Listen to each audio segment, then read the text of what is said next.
Hello, everybody. Welcome back to the Stacey West preview show. Back for another Sky Bet League One campaign, our fourth in a row, I believe. We kickstart this one against Exeter City, which means we have Jordan, who is an Exeter supporter. Jordan, how are we getting on, mate? Not too bad, mate. Yourself? Yeah, good, mate. Just so that you know, this is the second time me and Jordan have to record this video. We did it last night. Exeter have since made two signings, so I would have looked a bit of a numpty had the video actually gone out the way we did it. Let's talk about the summer then, Jordan. Obviously, it's been a couple of months since the season's been finished. We've had things to do. How have you enjoyed, not having your Saturdays filled with football and beer and that sort of thing?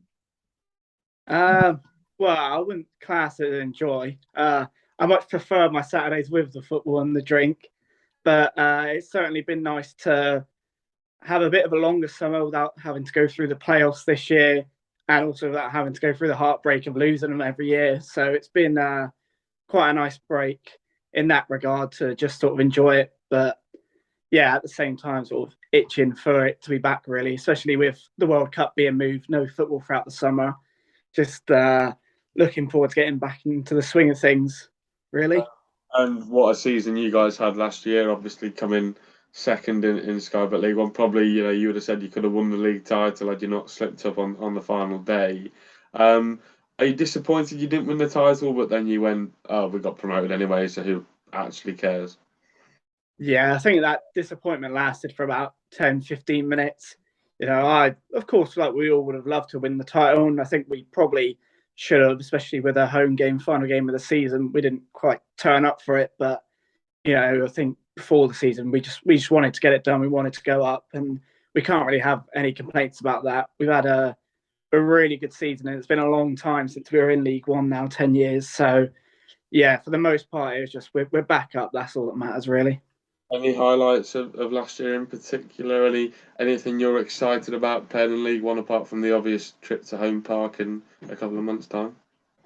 Well, yeah, of course, you've always got the Devon Derby coming back, which is going to be good. Potentially on Sky Sports, they've already moved the games till midday kickoffs on both of them, so potential for a little bit more revenue on that. But just some of the clubs in this league, it's such a big step up when you've got the likes of Peterborough, Derby, Sheffield Wednesday, Ipswich, Barnsley, Bolton, all these teams to go away to, and also for them to come to us and still out the away end and get more gates for us.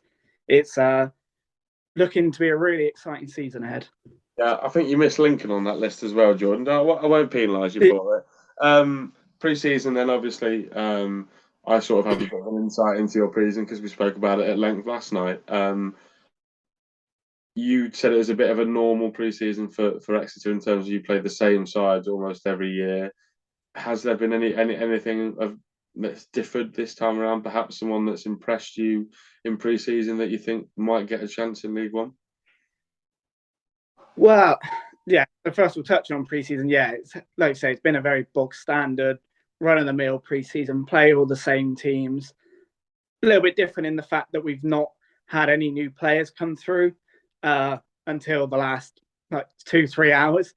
So it's been just a bit of continuity, just seeing the same 11s we saw last year, getting players back up to speed for the new season.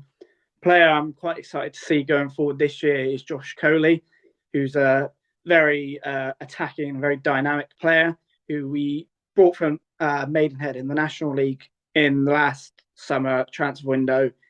Didn't quite feature maybe as much as he would have liked last season, but certainly impacted the games when he did feature, including a few comebacks against Swindon and Harrogate, which at the time were massive, massive results for us. And looking sort of towards the next season, it seems like he will get more minutes. He's been playing a lot in that number 10 role behind the strikers in throughout pre-season. So hopefully this will be a year he can really kick on and make a name for himself.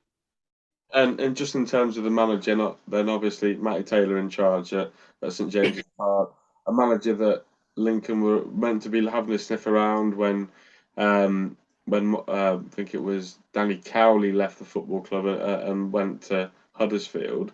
How's he got on in his what is it? Is his first senior manager position as well?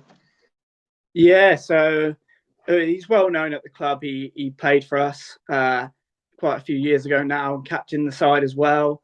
He had links to Charlton, which is sort of where the rumour mill came about in the summer once they had let Johnny Jackson go. He was linked there, was linked quite heavily with yourselves, like you say. I think they approached him, but he declined it at the time, which was great for us. But he's a real fan favourite at the club. Knows, he knows the club from top to bottom, really. He came up, played for us. He managed in the academy as well with the under-23s before stepping up into the first team. And since he's been here, it's just been a breath of fresh air, really, coming off the back of, a really long period with Paul Tisdale. It's almost seen a complete change in style of play with us. We're a lot more, not, I wouldn't go as far as say a beautiful team to watch, but we certainly play some good football nowadays. I think quite an attacking team. We're well drilled, and he's just brought a bit of fire into the team, which maybe we lacked in the few years before that. When we did suffer in the playoffs. So it's going to be interesting to see how he copes in League One. He's a very gritty and very honest manager, and he's not someone who's going to, start worrying after one or two defeats or get too ahead of himself if we string a few wins together. He's very level-headed, which I think is certainly going to be a big factor going into this season with some of the runs of games we have. Well, Giovanni Brown is the name that I've written down as a danger man for Lincoln City to keep their eye out on Saturday in the current squad before these signings have been announced. So Giovanni Brown, I mean, Lincoln have come up against him when he was at Cambridge, at Colchester, etc. He's been almost everywhere, hasn't he, in League Two down south? Um, is he the man that will get Exeter playing, or is there someone you feel that perhaps doesn't get the credit? Because Giovanni Brown gets a lot of the plaudits, doesn't he? Yeah, Giovanni's certainly a brilliant player to watch, and hopefully we'll see him there featuring Saturday. He had a little bit of a niggle last week and didn't feature against Torquay, so hopefully it's just a case of resting him up and he'll be in the starting lineup.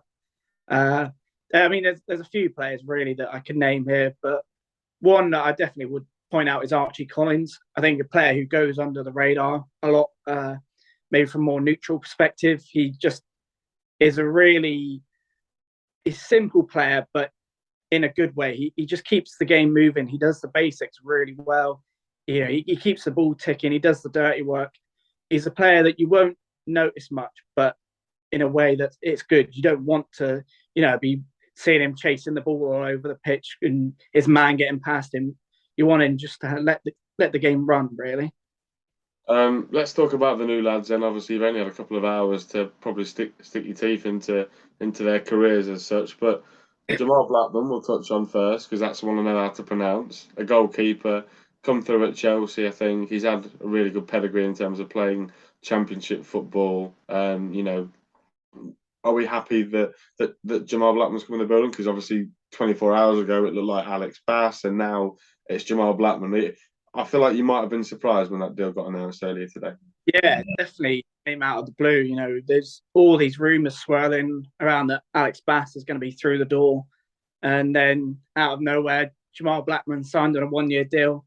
So, I mean, we're definitely happy. We needed a goalkeeper. So to get a number one in for the season is certainly a bit of a relief for us. Worried about having to go in with our goalkeeping coach starting on Saturday was a bit of a concern.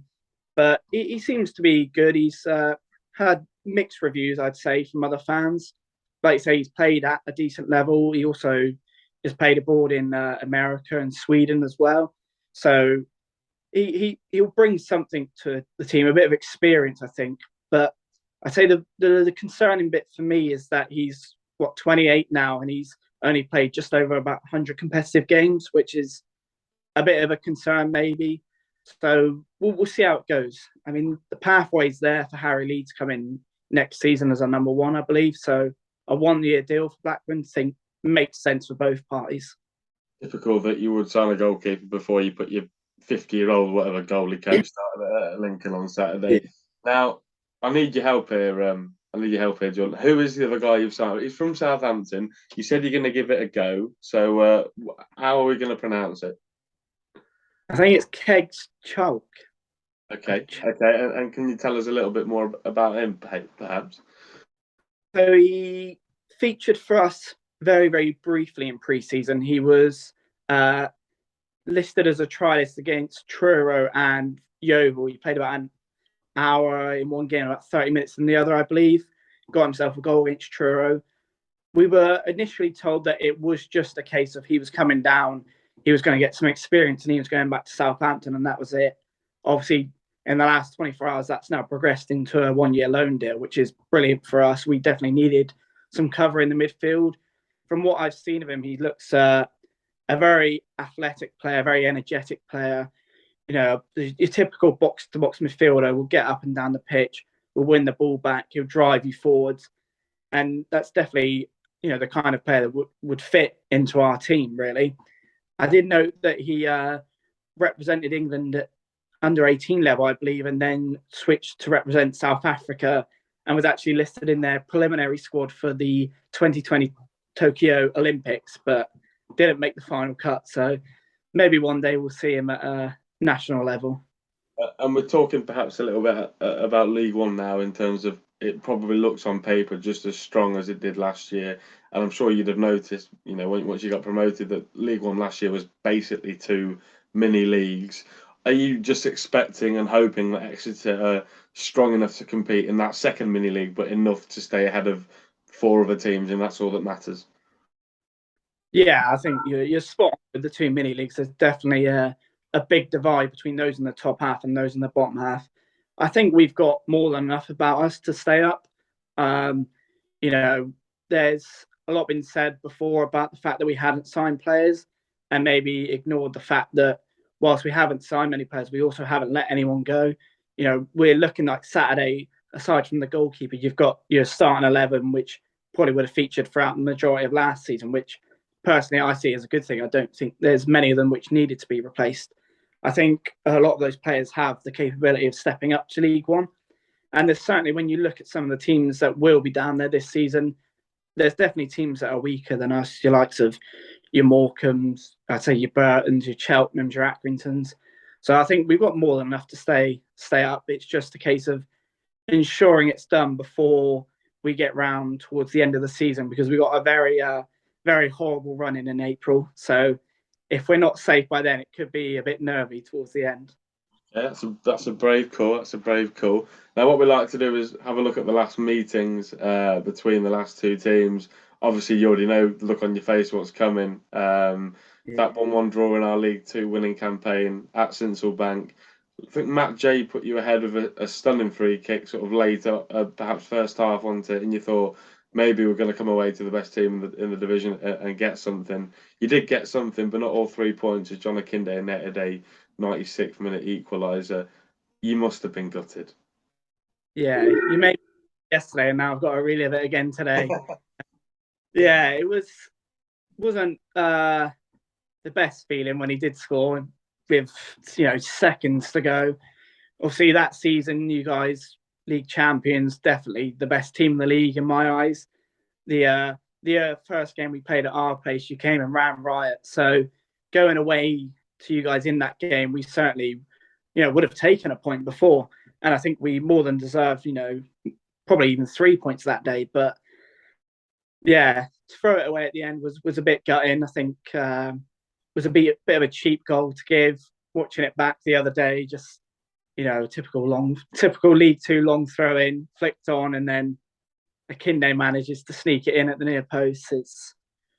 It was a tough one to take, but can't complain too much with a point away against the league champions, can you? I guess. I think that was good revenge for the playoff defeat that you handed to us the year before. So we're probably even on that note. Just want to get your thoughts on Lincoln, Jordan. Obviously, there's been a lot of hype. I mean, obviously, we're both part of the Not the Top 20 podcast group. They've put Lincoln City to finish 24th in League One this season. A lot of people seem to be going down a similar route in the fact that they don't think they're not fancying Lincoln so much this year.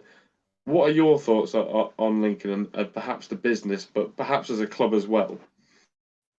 Yeah, I definitely thought the 24th was a bit harsh on you guys. I definitely wouldn't have you anywhere near there.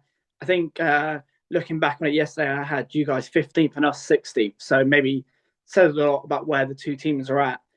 I definitely like Lincoln as a football club, going back from when you guys had that, incredible FA Cup run to where you are now. It's been great to see that progression. And I think you guys will probably be around the mid to lower half of the table, which I don't believe to be a bad thing. Obviously, I know you had the playoff run a little while ago, and then some circumstances changed since then with Apperton obviously was unwell, and then now he's left as well. It's definitely going to be I don't know if you class it as a rebuild, but maybe just getting some motivation back into the players to go again. I think you guys shouldn't be too concerned, really. I think you've definitely got some real quality in that team. The likes of Lewis Monsmer and Regan Paul, I think, are brilliant players if they both stay fit. I like Teddy Bishop as well. I think I thought he was a great pickup when you got him. I didn't expect him to go to you guys, if I'm being honest. Anthony Scully as well as a player that I'm quite fond of, and also the signings you made in Rushworth and O'Connor. Some decent players you got in there, and then finally Charles Vernon, who's a player I was really keen on, a player I'd have loved Exeter to sign. I think could be a real good year for him if he gets firing. So it'll be an interesting season. I like Lincoln. I don't think you've got anything to worry about, and also I don't think finishing around about that 13th, 14th is necessarily a bad thing. When we spoke a minute ago about the two sort of gaps in the league from the top half to the bottom half, you have to take that into account. You're not going to be competing, I wouldn't say, for that top half with the caliber of team up there. So to be sort of top of the rest of the best is not a bad thing. Yeah, but I completely agree with you. I think you've hit the nail on the head there. Now we're going into Saturday, Jordan, 3 p.m. We're mates now. We might be mates from 3 till about 5 o'clock. What are we thinking in terms of predictions and how we think Exeter might, attack this game? Yeah, I think it will be a real good game to watch. A real open game I'm expecting. Obviously, I've got to back our boys. Got us down to win 2-1. But I mean, it's a hard game to score. I would be happy with the point. My big things on the opening day is always that we don't lose and then we get a goal. So I want to draw. I take that. But yeah, I've got to back us for the win, unfortunately. Thank you very much, Jordan, for coming on. It's been very difficult to find an Exeter fan over the last couple of weeks or so. But is there anything that you might want to plug or anything like that? Any work that you do or anything like that? Nothing for myself, unfortunately. Just make sure you give this channel a like and a sub. Yeah, we like Jordan. He can come back. Absolutely. Well, Jordan's going to be around the ground hopefully on Saturday. So if you do see him, make sure to say hello. And big thank you for coming on. Massively appreciate it, Jordan. Your insight was absolutely fantastic. No. Thank you everybody for watching. We're back for a whole new season. Please make sure you tell your friends, like, comment, subscribe. We are going to try and reach 1,000 subscribers by the end of this season. If it's doable, it'll be all down to you guys. But yeah, thank you all so much for the support over the last 6 months as well. It's been absolutely fantastic. Please make sure to like, comment, subscribe. We have the podcast out on Friday lunchtime with Ben and Gaz. As for now, up the Imps, and we'll see you next time. Take care.